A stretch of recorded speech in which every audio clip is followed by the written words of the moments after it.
Live from WRAL News Headquarters in Raleigh, your number one source for local news. WRAL News, coverage you can count on. Most of us stepping out to temperatures in the 20s this morning and some frosty wind chills. Plan a little time to scrape. We also have the chance of some showers overnight. I'll show you who will likely see those. Plus, I'm Brett Neese live in Raleigh with what we know about the memorial ride for a fallen Greensboro police officer. His body will be taken here from the medical examiner's office in Raleigh back to Greensboro later today. Plus, a family is mourning the loss of this 6-year-old little girl after she was hit and killed by a car. Hear from her father, who says she brought joy to everyone. And Wake County Animal Center is so overcrowded, it's having to make some changes. The director explains what people can do to help this problem. We have that and so much more coming up for you on your Wednesday morning. Thank you for joining us. I'm Michelle McConaughey. And I'm Jeff Hogan. Thanks for making us part of your Wednesday here as we get things started. One of the things that is not going to change this week, you're going to need the coat. Yeah. Every single morning this week, Elizabeth Gardner is in the WRAL Severe Weather Center. Right now, those below freezing temperatures. It's a cold start this morning. We have a string of them this week, but it's January, so I guess we should expect that. Early January, holiday lights up there in Clayton looking beautiful. 31 degrees currently. With no wind. And we don't have much wind out there this morning, but still, I threw up the wind chill just to show you a couple of spots. 29 is the temperature in Fayetteville, but it feels like 24. It feels like 21 in Southern Pines, but it's 28 in Rocky Mount, 32 in South Hill, 23 in Roxborough. So some cold spots out there this morning. Our skies are clear, so we have the top of the tower lit in blue to signify the clear skies. We're looking at increasing clouds this afternoon, but it will be on the mild side with temperatures in the mid 50s. After that, we have the chance of some light showers. We'll push on ahead. It'll be a dry day today, but by the time we get to 9 or 10 o'clock, we're seeing a little light rain from the Triangle area south and east. It picks up a little bit right around midnight, especially for, say, Rocky Mount, Goldsboro, Fayetteville, and Clinton, but it's out by the morning commute. There's 5 a.m. You can see that rain slipping right on out of here. We're dry after that for Thursday and Friday, but of course, Saturday morning, we're going to be watching for the potential for some light freezing rain early in the morning as this begins back into the northwest. We'll take a look at Futurecast here, and you can see a little bit of that pink area showing up just in our far northwest counties just for a few hours. It's not likely to cause any impact. It won't be heavy enough to cause power outages. It's not going to cause slick roads. What most of us will see is a cold, wet day on Saturday. I'll show you how much rain we'll see coming up. Brian? It is 6:02 right now. We still have that hit and run investigation reported on the south side of downtown Durham, University Drive, right around Duke Street. So look out for some police activity there. Also a report of a disabled vehicle in the past little while in the south part of Raleigh on South Saunders Street at Carolina Pines Avenue. Not seeing any delays on the sensors through that area just yet, but again, look out for some flashing lights there on the side of the road, Jeff. Hospitals in our area have been seeing more people come in with flu, RSV, and COVID. And today there's new state data coming out that will show where those cases stand. WRAL's Kelsey Coffey joins us live from Duke Hospital in Raleigh. And Duke Hospital is changing its policy now because of all these cases coming in. Jeff, they sure are. And as these hospitalizations just keep going up, hospital officials are taking action. So starting today, visitor restrictions will be changing here at all Duke hospitals across the Triangle. The state will release new COVID, flu, and RSV data in a few hours. Duke Health saw a 112% increase in flu cases across its hospitals, and that's just in the past 2 weeks. COVID cases also rose by 8% with 41 patients. In the past week, UNC hospitals saw a 73% increase in COVID cases, an additional 38 patients. RSV cases also went up by 50%. And of course, students are headed back to school this week. Here's Duke Health infectious disease specialist Dr. Cameron Wolf's advice for parents. Kids are not very good necessarily at telling us, especially elementary school or primary school age kids, about their symptoms. So be prepared to be observant about how your son and daughter is symptomatically feeling. And Dr. Wolf says if you're noticing your child is displaying those cold and flu-like symptoms, he says it's probably a good idea to keep them home instead of sending them off to school just to slow the spread of all these illnesses. Kelsey Coffey, WRAL News, live in Raleigh. Today, an officer who was shot and killed while trying to stop a robbery will be escorted from Raleigh to Greensboro. WRAL's Brett Neese joins us live in Raleigh. Brett, tell us about the memorial ride happening today for Sergeant Philip Nix. Yeah, Michelle, it's been a tough few days for law enforcement across our state. The memorial ride will take place. It'll begin here from the medical examiner's office in Raleigh and then go to the Greensboro area. Take a look. This is Sergeant Philip Nix here on your screen. And police departments and other first responders from across the region will join this memorial ride. It'll take place along I-40 as they take the fallen officer back to the Greensboro area. While off duty, he confronted 3 people trying to steal beer from a gas station last Saturday. He was then shot and killed. The 3 faced a judge for the first time yesterday. They are due back in court in April. Today's procession will start around 1 o'clock this afternoon. Live in Raleigh, Brett Neese, WRAL News. A Cary family is preparing for a funeral after 6-year-old Jocelyn Hernandez was hit and killed by a car. Jocelyn was playing outside her Cary home Friday when police say she was hit by Andrew Everett in the street, who was speeding and driving recklessly. A police report says Everett showed a lack of remorse and used derogatory language toward the little girl at the scene of the crash. WRAL spoke with her father through a translator, and he shared his daughter brought joy to the lives of many. La persona que conoce a la niña. Oh, he just wants to know that Jocelyn was a caring, lovely, beautiful girl. The people who have met Jocelyn, they're just very hurt of the news. And the family currently has a GoFundMe page to accept donations for help with burial costs. A Raleigh man charged with murdering his 5-year-old son is in jail this morning. According to an arrest warrant, the boy was abused so badly it caused his brain to hemorrhage. His father, Amir Hines, was initially charged with felony child abuse, but those charges were upgraded to murder when his son died. WRAL spoke with the boy's grandmother about what happened. You can find her story on WRAL.com. Happening now in the WRAL Live Center, a new video into our newsroom of rescuers searching villages in the western part of Japan that is still reeling after Monday's powerful earthquake and subsequent strong aftershocks. Matter of fact, Ishikawa and nearby areas were shaken by a 4.9 magnitude aftershock earlier this morning. It's just after 8 p.m. in Japan right now, but again, this is new video into our newsroom from earlier today. Officials say rescuers are in the race against time ahead of predicted bitter cold and heavy rain. People are doing whatever they can to survive. Right now, the death toll is up to more than 60 people.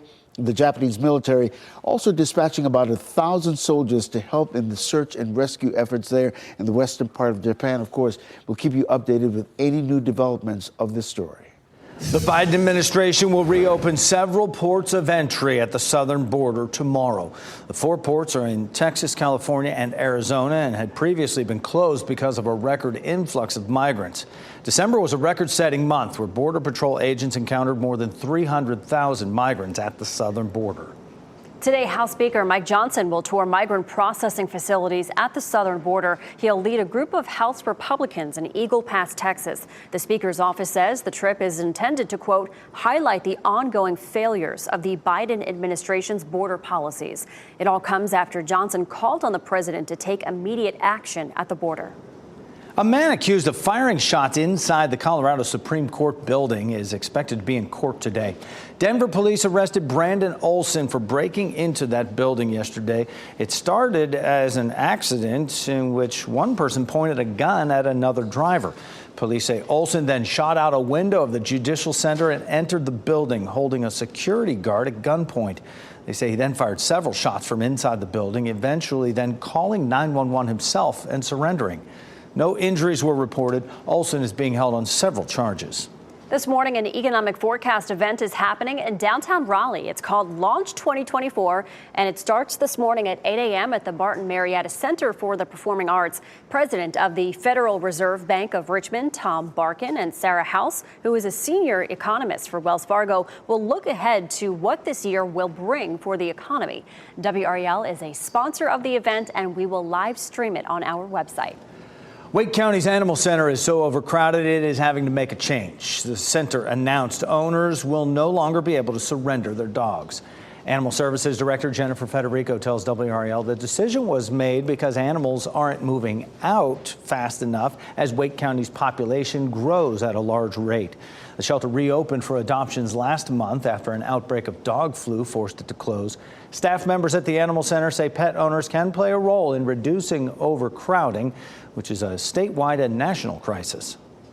It'd be lovely if everyone spayed and neutered their pets so we didn't have overpopulation. There's a lot our community can do to positively impact this as we move forward. There is an exception here. Animals adopted from the Wake County Animal Center, those will be allowed to be returned to the shelter. Federico suggests working with a trusted family member, friend, or neighbor as an option to try to rehome your pets.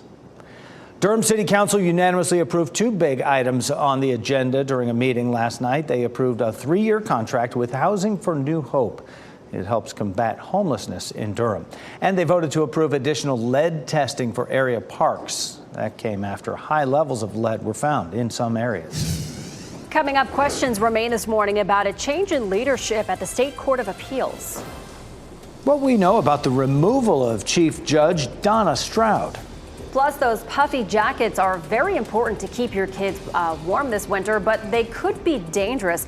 How to know if your kid's jacket is too bulky for the car seat. It's a cold start out there this morning with temperatures mainly in the 20s, but we'll see a warmer afternoon in the mid-50s. We'll likely see some showers overnight in our southeastern counties, and we're working into a wetter pattern with some rain on Saturday and again Tuesday. I'll show you how much total we can see for the next 7 days. As you get into your car, tune to WRAL News Plus on your radio. In Raleigh on 99.3 FM. In Durham, 96.5 FM. And everywhere on 101.5 HD3.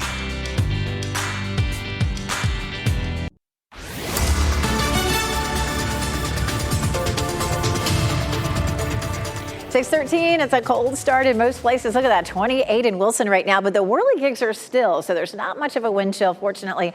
Durham and Raleigh sitting at 31 right now. Fayetteville's at 29. Our skies are clear right now, but we'll see increasing clouds this afternoon and a chance of rain overnight tonight. I'm going to walk you through that in just a few minutes. Cold out there, 25 in Southern Pines right now, 29 Fayetteville, 25 Tarboro, 26 in Irwin, 32 currently in South Hill. So exercising this morning is cold. Our temperatures this afternoon, though, not feeling too bad. We'll be in the mid-50s. We'll see increasing clouds and overnight a few showers for our southeastern counties, followed by an all-day rain on Saturday and again Tuesday. We'll talk more about this very active weather pattern and how much rain we'll see coming up. Brian? Elizabeth, here at 6:14, looks like that earlier hit-and-run investigation in Durham on University Drive near Duke Street now has cleared. We still have that disabled vehicle, though, on the south side of Raleigh on South Saunders Street at Carolina Pines Avenue, so look out for some police activity there. Let's take a look at those major approaches into Durham right now. All clear on I-40 in both directions. Looks fine out of Raleigh, and also that eastbound trip from 15501 out to 885 is delay-free. And coming in from North Durham right now on southbound 501, no delays from Infinity Road down to I-85. Michelle. All right, thanks, Brian. And there is new leadership at the North Carolina Court of Appeals. WRAL's NC Capitol team learned it's not a change the ousted chief judge wanted. We learned that Donna Stroud was removed as chief judge of the appeals court against her will. She says Supreme Court Chief Justice Paul Newby, Republican, ordered the change but did not say why. Stroud is also a Republican, but some powerful GOP leaders tried backing another candidate to take her seat in 2022. She will remain on the bench, just not as chief judge. Fire crews in Alexandria, Virginia worked to battle this large fire burning at a warehouse overnight. Authorities say the fire was contained at 11 p.m., but crews are still monitoring some hot spots. Fortunately, at this time, no injuries have been reported.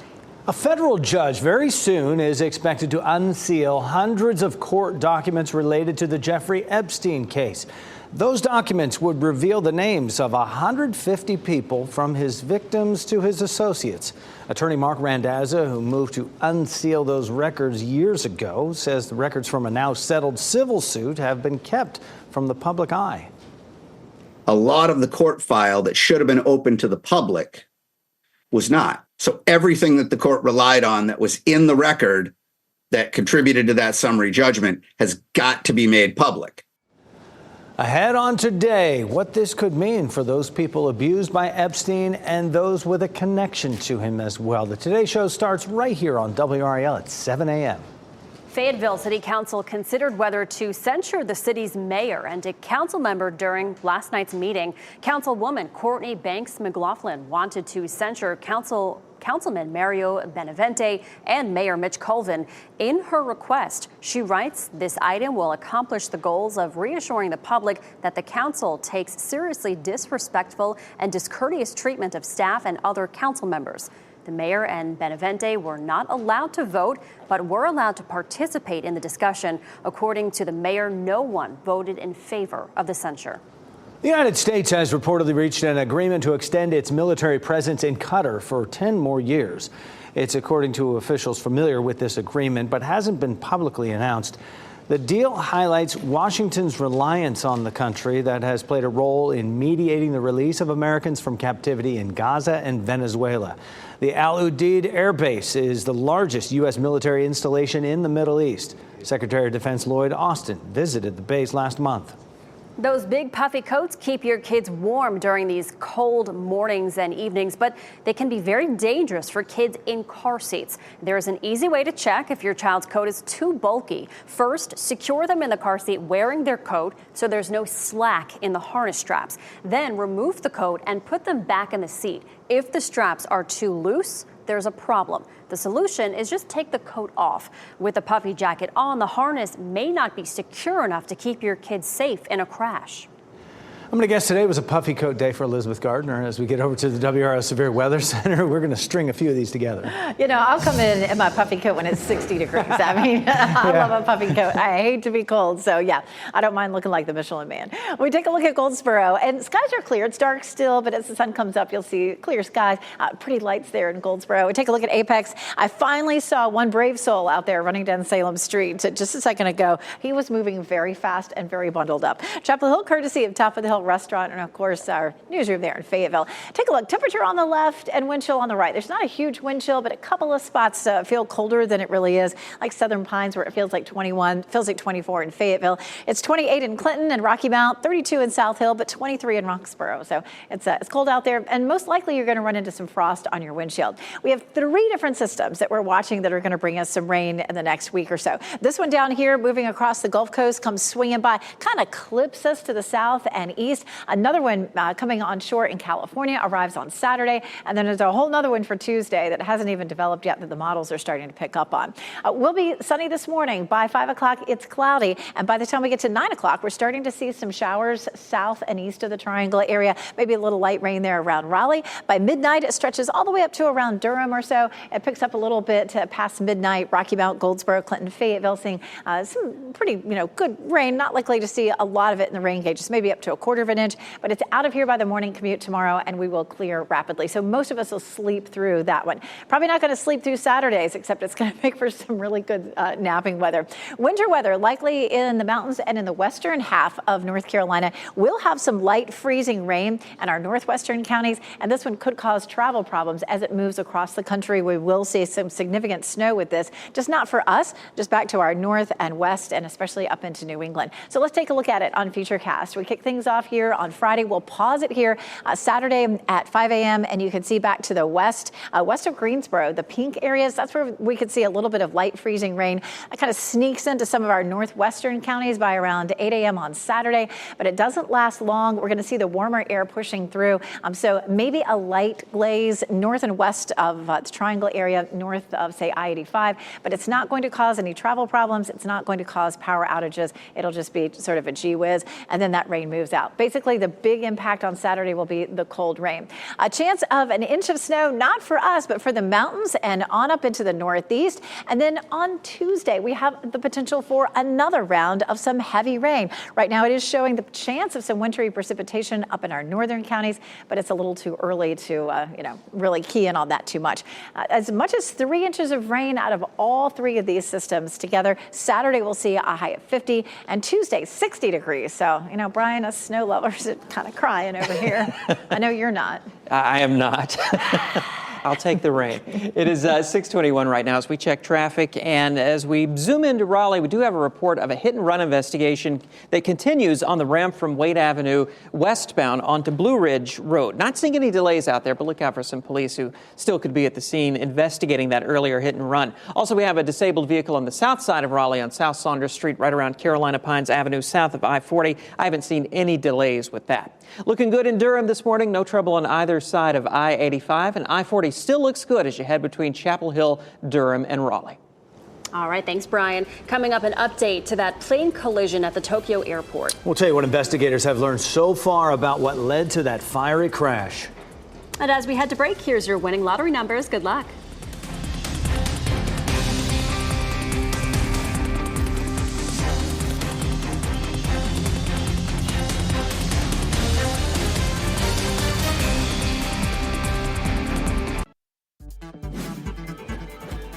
This What's Trending report, sponsored by Rug & Home. David Beckham is making a playful jab at his wife Victoria and her, quote, working class family. And Brian Schrader here now with What's Trending on our Wednesday, Brian. Beckham posted this photo to Instagram with the caption, just a nice casual New Year's Eve lunch at the Ritz, very working class. My mother and father-in-law left in their roles. The comment is a nod to his docuseries Beckham, where in one episode his wife said both of their families were working class. Beckham then questioned the former Spice Girl, telling her to be honest about that claim. It sounds super blue collar. I mean, Victoria admitted that her dad picked her up from school in the 80s in a Rolls Royce. My dad did didn't that. Everybody? That's not normal. Didn't everybody? Yeah, right? Oh, my goodness. Yeah, I was picked up in an overheated Pontiac. Anyway. Oldsmobile wood paneling. Yeah, you got it. Real cars. Yeah. Real Housewives of Salt Lake City is trending this morning after the season 4 finale last night, and one ex-user posted this saying, raise your hand if this is one of the best Housewives episodes you've ever seen. Oh, many shocking secrets were revealed, but I'm not going to, ruin your day by giving any spoilers here. Okay, I am a Real Housewives super fan. I did read about the spoilers. I'm not going to say anything, but there was some shocking news about a cast member, and apparently it was the juiciest in Bravo history. So I'm going to watch it, and I will let you know, Brian. Well, I've got some catching up to do. Let's get out of here. You have to catch up too. It's wow. Fantastic, phenomenal. I love Real Housewives. Okay. Thanks, Brian.